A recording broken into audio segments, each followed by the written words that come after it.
कि जब पूरा वर्ल्ड क्लोज हो चुका था, लॉकडाउन हो चुका था, भारत की संसद उस समय 2-2 बजे तक कानून बना रही थी, और वो कानून कोई कोविड से बचने के लिए, पैंडेमिक से बचने के लिए नहीं बना रही थी। इसी लॉकडाउन के दौरान इन्होंने किसान बिल इंट्रोड्यूस किया, न्यू एजुकेशन पॉलिसी इंट्रोड्यूस की, लेबर लॉ इन्होंने इंट्रोड्यूस किया।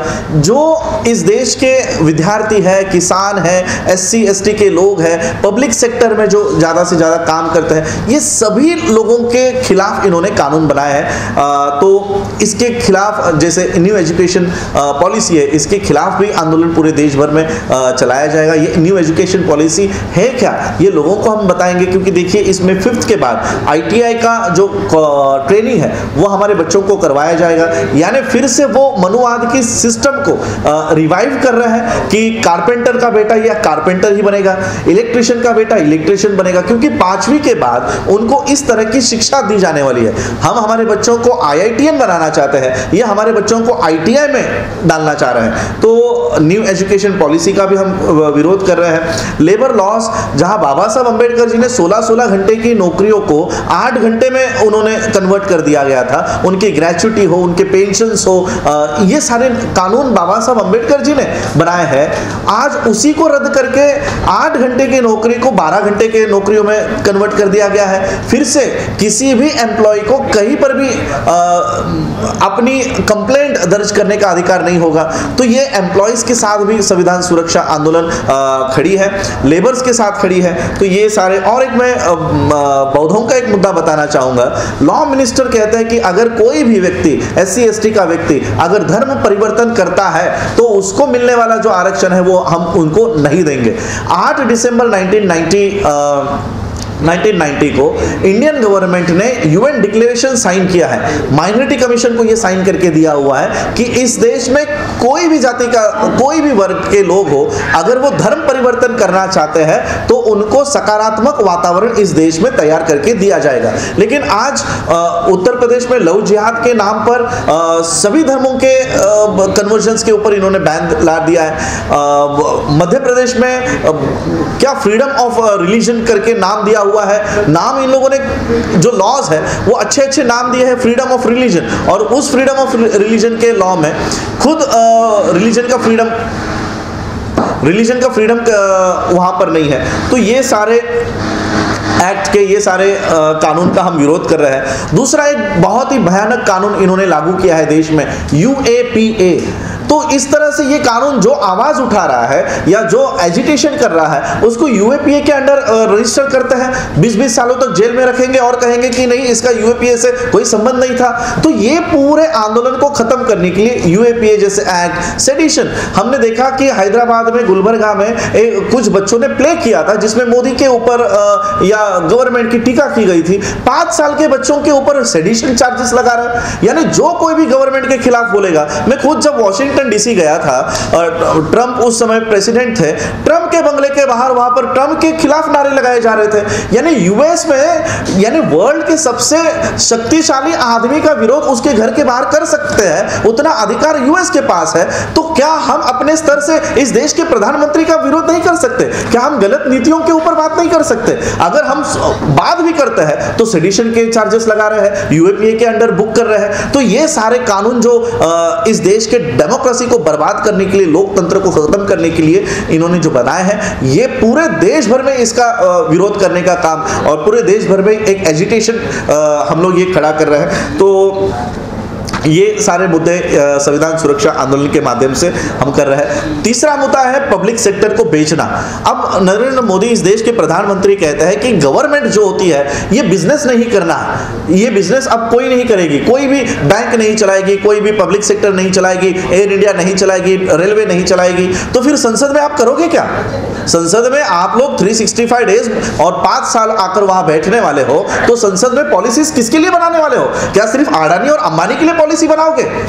जब आपके पास पब्लिक सेक्टर ही नहीं होगा तो आप पॉलिसीज बनाओगे किस लिए? क्या जय श्री राम के नारे लगाने के लिए पार्लियामेंट खोली गई है? तो हम लोगों को ये पब्लिक सेक्टर का जो ये प्राइवेटाइजेशन कर रहे हैं और इसके डिसइन्वेस्टमेंट कर रहे हैं, एलआईसी जैसी कंपनीज का डिसइन्वेस्टमेंट 74% डिसइन्वेस्टमेंट कर दिया गया है, जबकि संविधान ने कह रखा है कि 49% के ऊपर डिसइन्वेस्टमेंट नहीं करना है। 74% तक ये लोग जा रहे हैं। एलआईसी आज जब एक सामान्य आदमी एलआईसी के भरोसे पे पॉलिसीज लेता है, आज वही पॉलिसीज हमको रिलायंस की लेनी होगी, टाटा की लेनी होगी, बजाज की लेनी होगी।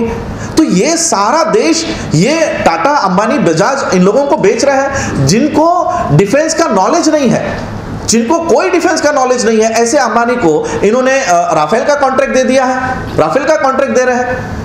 तो ये पूरा देश ये लोग सिर्फ ये कुछ घरानों के लिए ये काम कर रहे हैं और ये कांग्रेस के ऊपर टीका करते हैं कि कांग्रेस घरानेशाही का काम कर रही है, घरानों का पक्ष है। तो आज ये 4 या 5 घरानों के लिए 365 डेज काम कर रहे हैं। मोदी जी कहते हैं 18 घंटे काम कर रहे हो, 18 घंटे काम करके आपने -24 जीडीपी लेकर आए हो। क्या ये आपका 18 घंटे की नौकरी है? क्या ये 18 घंटे काम करके आपने बांग्लादेश और नेपाल से इस देश को नीचे लेकर आ गए? तो आज जीडीपी देखिए, एक तरफ भारत का जीडीपी -24 के ऊपर जा रहा था, उसी समय अंबानी सबसे अमीरों के सूची में 7वें क्रमांक पर आ रहा था। ये कैसा इम्बैलेंस है कि देश नीचे जा रहा है और अंबानी ऊपर आ रहा है। अगर देश नीचे जा रहा है तो अंबानी की भी इनकम कम होनी चाहिए थी, लेकिन इनकम अंबानी की बढ़ रही है और देश की इनकम कम हो रही है। तो ये पता चलता है कि देश की संसद 18 घंटे किन फैमिलीज के लिए काम कर रही है। तो हम लोगों को ये विरोध करना है। आज किसानों की जमीनों के ऊपर इनकी नजरें हैं।